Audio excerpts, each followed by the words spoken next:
All right, welcome to episode number 3 of Tikada Bench Shots. Today we are continuing, the shorter discussions. We got some nice feedback for the for the previous two episodes. Thanks a lot for that. Uh, today Adi is here, by the way. Adi, hello. Yeah, hi guys. So today we are back talking about another very interesting story. But I think this one is not going to be fiction, right? Am I right? Yes, it's not going to be fictional. I mean, it's debated. Some people still think this version of the story is still fictional. It is essentially the Okay. story of who invented calculus. Okay. Okay. Now, for people who don't know what calculus is, I know some people can be repulsed by it. It is I just don't know the what study calculus of is. it is just the study of instantaneous change, right? Okay. If an apple is falling down from a tree, right, Uh-huh. what is this rate at which it's falling down, and Hmm. what is this concept of an instance? Is it 1 second? Is it 0.1 second? Is it 0.1 second, or is it 0 seconds? So what is this concept of an instance? That is the those are some of the fundamental things calculus sort of tackles, right? And Okay. most people will tell you Newton invented calculus, right? Yes. And if you guys Even don't though know, I know it's not true, even though I know it's not true that he invented calculus, I don't know who invented calculus actually. I don't know how it's not Newton. so first trick question: Newton also invented calculus, but yeah. Wow. So Okay. this is for those of you who don't know Newton. Newton is basically the rock star of like nerdy kids. Okay, this is the man's this man's poster is on my wall. So Okay. this is what happens, right? The plague hits Europe, and it's 1666. Cambridge University is shut, and Newton goes back to his home. And Newton starts studying this thing, and in 1666 is a very special year. It's called the Annus Mirabilis, which in Latin is essentially Year of Miracles. And when a scientist does terrific things in 1 year, it's called an Annus Mirabilis. Okay, Oh, this okay. is what this man does in 1 year. Okay, he basically discovers light is composed of a visible spectrum. He basically I tells, know this. and then he says, like color is an intrinsic property of light, Newton theory of color. He sort of begins his work of motion and gravitation, things he's basically known for. And he essentially sort of invents calculus, or the ideas of calculus start here. Okay, and it's a very Hmm. interesting story why he invented calculus.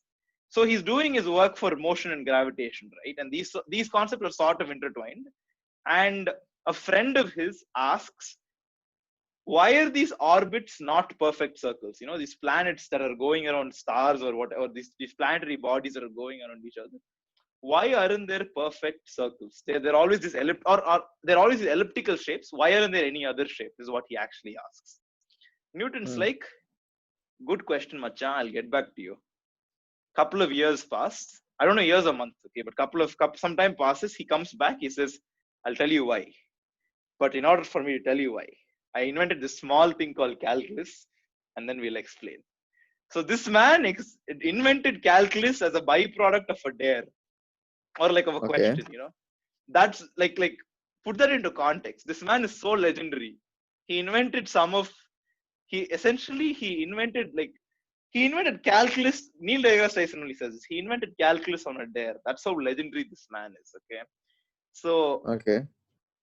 yeah, so he long story short, they're ellipse because uh, they're sort of a cross section of a cone, but not a diagonal cross section, somewhat parallel to the or an angled cross section of a cone. The orbitals, the orbits are actually a angled cross section of a cone, right? If you make that really small. Okay.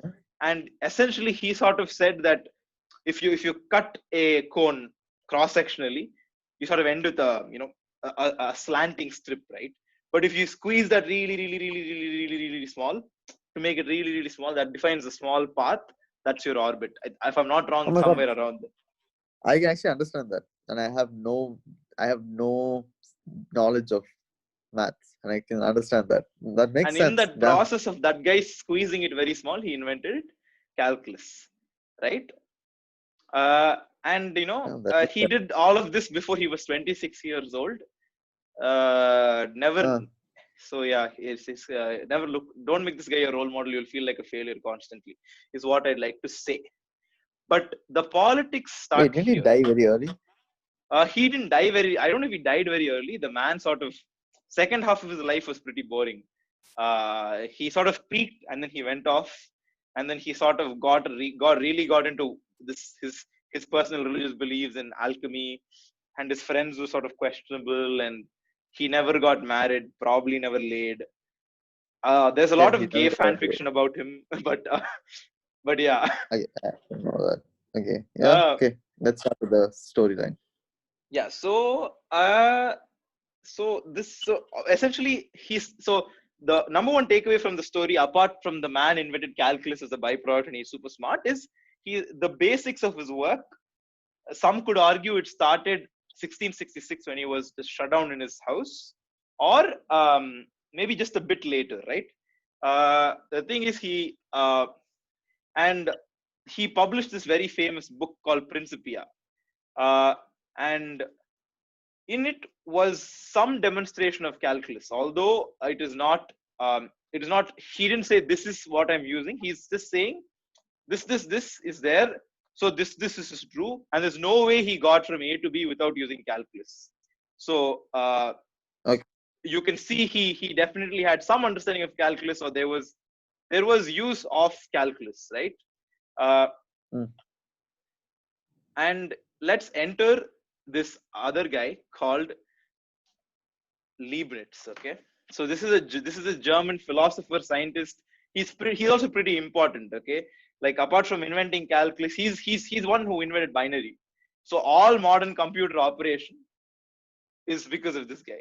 He sort of invented binary, if you will, right? So he's also a big shot. He's not Wait, an incompetent man by any means.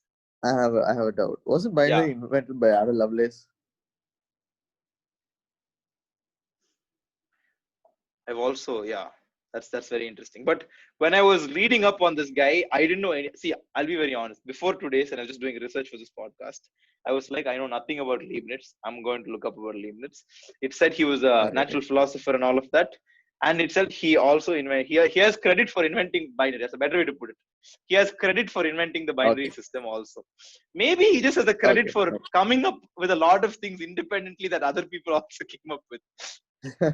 But but The sad I'm life. not. Okay. Yeah, pretty sad life. I'm not. Okay, let if you guys can confirm that fact and let us know, it'll be great. Did he invent binary system or not? Yeah.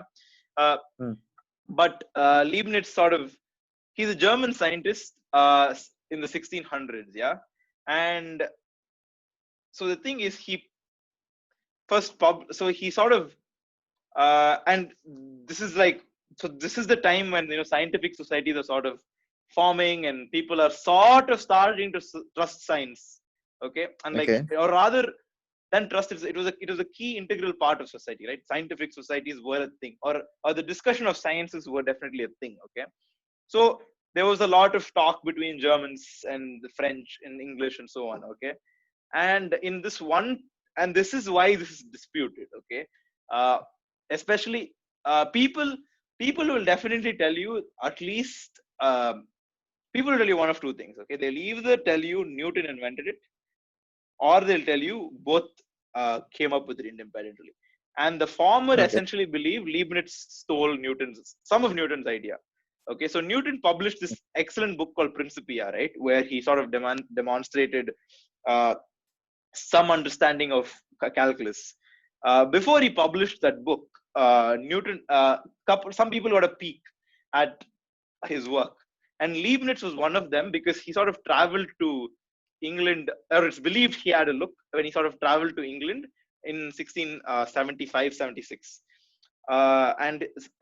So this German mathematician sort of had a look, and then that's why people say that's sort of the primary argument used, that he was inspired and only then he sort of came up with it. Uh, but the modern consensus is both of them came up with it independently, right? So if I shouldn't get too mathematical, Leibniz essentially sort of went down the road that Leibniz, in my personal opinion, although people sort of credit Newton constantly as the credit the create the discoverer of calculus. An interesting thing of Leibniz, we still use Leibniz notation to represent calculus, uh, essentially on paper today, and we sort of use his method only to teach everybody. Teach. Okay. So he sort of came up with this concept of a limit, and I know it's a scary word for people who don't do mathematics, but essentially it's, to put it very when you say something is, when the limit of something tends to zero, you are essentially saying something is so small that any number you can think of it is actually bigger than it, but that number is bigger than zero. So give me a really, really small number, Adi. 0.85. 0.85. Okay. And I say that I have a number that is infinitesimally small. Okay. And any number you can think of it will be bigger, no matter how hard you say, because I say this number tends to zero, but it is not zero. It is slightly bigger than zero. So that was his understanding. So do you sort of see the parallel? Newton sort of took the cross section of a cone and made it really small. So he said, "Oh, that is the orbit of the planet." But he just said, "Oh, a number," or uh, he sort of drew. He sort of took the area under a graph, if I'm not wrong, or sort of the tangents. I'm not too sure. But he sort of said a number is squeezed so small it's very close to zero, but it's not zero. That is an actual cross section of a cone that is being squeezed. This is an actual number that is being squeezed so close to zero. So those were the two approaches. We sort of used Leibniz approach to teach calculus, that at least I was taught, and a lot of people I know were taught Leibniz method of calculus, and his notation to write calculus and represent calculus and the beauty of calculus. So I personally feel it was a tie, right? Newton gets the credit of, because he came up with it first, technically speaking. All proof indicates that. So everyone calls him the discoverer or the first person to come up with calculus. But in practice, we use Leibniz's notation, which is slightly more refined, in my opinion, and his method of teaching. So win-win, or Leibniz even won a little bit more if you think about it, because he lives through the maths. Maybe 10,000 years down, they'll forget who Isaac Newton is, but they probably won't forget how to write integrals and differentials, how Leibniz wrote them. But back to the fun politics story. Okay, so this became a huge issue. I invented calculus first. No, it actually was I invented calculus first, said Newton. They didn't even let Leibniz speak. Essentially, he was shunned completely. And then the case came down to the Royal Society of London, and it was ruled that Isaac Newton invented calculus. Interesting fact: the president of the Royal Society of London is Mr. Isaac Newton himself. Wow. Yeah, so you could say they were a tad bit biased, but nonetheless, that's why Isaac Newton, for context, is a very powerful man. Also, he's not actually Christian, but it was required that all members of the Royal Society were Anglican Christians. But he sort of believed in a slightly more altered version of Christianity. But he was a very powerful man within those circles. So he made sure that Leibniz couldn't even present his case, and and even if he did, I'm pretty sure it was easy. It would have been easy for the society to say, "Oh, Newton sort of invented it, bro." So that is the story of the Leibniz versus Newton controversy for who invented calculus. The end, guys. This is the kind of bedtime stories I intend to tell my children. That's a quite interesting story. But then again, right? Isn't there a whole argument that calculus was first discovered by Da Vinci? But then, okay, so there's this one idea where Da Vinci invented calculus, but that book was bleached and then reused to write Buddhist manuscripts. Oh, for real? Yeah, for real. So we still have this book, and when we do some X-ray and some scannings of this book, we can still find out that he technically did invent calculus. But the the problem being, it has no impact on us. It has no impact on humanity because we didn't know about it. It has no point. So that is when we have this whole argument of, is math invented or discovered? This is something I love this conversation. Okay, is math nature or is math man-made? Because I first had this conversation with my physics teacher in tuition, Pragdish sir, shout out, major influence in my life. He said, no man-made system works perfectly like this. Like no man-made system is such is so good a reflection of nature, right? You can represent, like, right from something like, I have one object, two objects, three objects. That is a math. Like, yeah, you can argue that's a trivial thing, but it's trivially mathematical. There are three objects in your hand, right? And right, two complex uh, theory of relativity calculations. It all No, checks even out. like very simple things like the Fibonacci sequence, right? Mhm. Uh, you will always find that Mhm. leaves on a plant will only be in the Fibonacci numbers. You can go outside, count all the leaves on any plant that you have not trimmed or artificially cut. It'll always be in the Fibonacci sequence. Every branch will have leaves in the Fibonacci sequence. All the roots will be in the Fibonacci sequence. If you take a pineapple, each pod will be, if you count all the pods, it will be in a Fibonacci sequence. If you count it in a straight line, that will be in a Fibonacci number. Count it diagonally, that will be a Fibonacci number. Apple has 5 seeds, which is a Fibonacci number. But the thing is, now comes the question, if this was designed in this way, and it's still debated, but most scientists now agree that it just happens to be the most efficient way.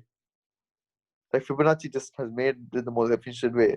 The reason leaves are made this way is because if it's not a Fibonacci number, you would have just found another number which it fits in, because leaves have to be unblocking. There has to be a leaf, and that leaf cannot be blocked by another leaf, and that leaf cannot be blocked by another leaf. Each leaf has to have direct sunlight. And Fibonacci is the only sequence that allows that to happen. If you take Fibonacci and put it in a spiral, you will have the golden ratio and the blocks, right? If you take a top angle view of a plant, you'll see all the leaves are arranged in the same way. I think that's just brilliant. I really think math is a part of nature, and then humans are just slowly getting into it. I don't believe in God, right? But like, I believe that there is the universe, and there is sort of deriving the universe. Okay, and in a weird way, I think religion tried to do that. Okay, to understand what's out there. Yeah. And I think science's version of understanding the universe, first of all, is the sciences, but the building blocks of sciences is maths. Yeah, Because, and that's so nice. And I think most interestingly, what really fascinates me is the ways we figure out uh, that certain, like, the ways we figure out to represent things as numbers. Excellent example, the binary system. How do we figure to, you know, make numbers into computers? Those are just numbers, ones and zeros. At the end of the day, they become numbers, and that's just beautiful. I must say, it's humans, numbers, and natures go really well. I think that's the ultimate takeaway. I can tell you some interesting things about numbers. Hmm. We have a few more minutes. I think I'll tell you some interesting thing about numbers. Hmm. So there's this bird called the cormorant. It's found in Okay. India, most of Asia. It's found in India, China, and all these regions. This bird can count up till the number of 8, but it cannot do 9. So it can go from 1, 2, 3, 4, 5, 6, 7, 8, and then it's back to 1, 2, 3, 4, 5, 6, 7, 8. Whoa. But just the concept that it can count is a very rare occurrence in nature. Nature, yeah. there's a tribe, not exactly a tribe anymore. There's a society in South America. I think it's called the. Okay, I'm not gonna attempt because I forgot the name. This community does not have numbers. They don't have any concept of numbers. So they don't have 1, 2, 3, 4, 5, 6, 7, 8 at all. They Okay. have little and then a lot. So you can ask for, let's say you want apples. You say, I want few apples. Or you say, I want a little amount of apples. Or you say, a lot of apples. Or huge amount of apples. Or you can correlate it to weight. I want apples like cow Of amount of little weight. apples. Cow Of amount little of weight. apples. Yeah, that's a That's lot of apples. I amazing. want a rat amount of apples. So they don't have this concept because to them it makes no sense. Like they didn't need numbers. This also doesn't mean that they're a lesser society or anything. Yeah. They just didn't need numbers. It's Like English amazing. doesn't have, like most languages don't have the need for the sound ra. It's a unique thing True, to true, Tamil, true. but does it mean it's a superior sound or is inferior sound? Yeah, true. It means neither. But yeah, Yeah, with I just think that's a beautiful concept. really is. And I think with that Adi's trivia section and appreciation for how appreciation for numbers and maths, I think we've hit Yeah. time for Tea Kada Bench shorts time limit, 20 minutes. We'd like to wrap up. Thank you for listening. Anything else, Adi? No, that's it. I think Okay. In that math is case, the language of the universe. Nandri. Vanakkam.